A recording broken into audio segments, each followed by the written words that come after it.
नसीराबाद में Fahad public school पारां सिंध जी सकाफ़त के उजागर करण लाइ शानदार तकरीब मुनक़िद कई वई। तकरीब जो अहवाल ॾेई रहियो आहे बशीर लगारी पंहिंजी हिन रिपोर्ट में।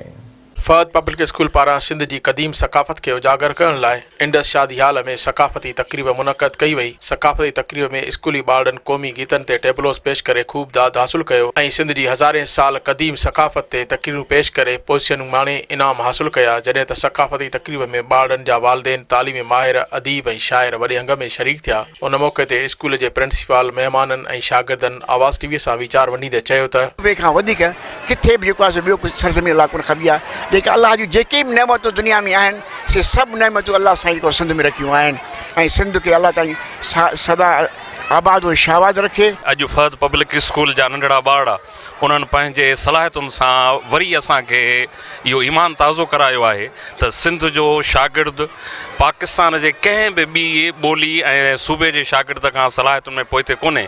सो आउं दिलि सां मुबारकूं ॾींदुसि हिन समूरे स्कूल जी टीम खे जिन सिंध जी सकाफ़त अजरक ऐं टोपीअ जे मान वधाइण ख़ातिर अॼोको ही ॾाढो सुहिणो प्रोग्राम तरतीब ॾिनो जंहिंमें नंढड़नि ॿारनि जूं सलाहियतूं ॾिसी ॼणो असांखे पंहिंजी तहज़ीब सां अञा मोहबत वधी रही आहे। तमामु सुठो ॾींहुं मल्हाए रहिया आहियूं। असां सकाफ़त ॾींहुं आहे जेको उहो तमामु सुठे तरीक़े सां असां हिते सेलिब्रेट करे रहिया आहियूं।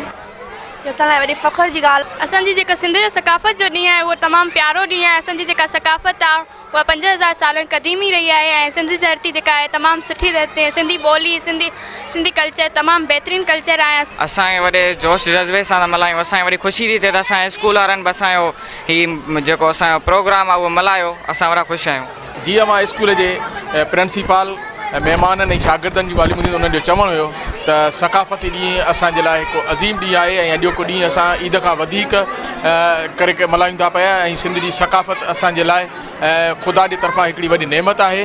कैमरामैन मोहसिन कुतुब उडाण सां गॾु बशीर अहमद लिगारी, आवाज़ टीवी।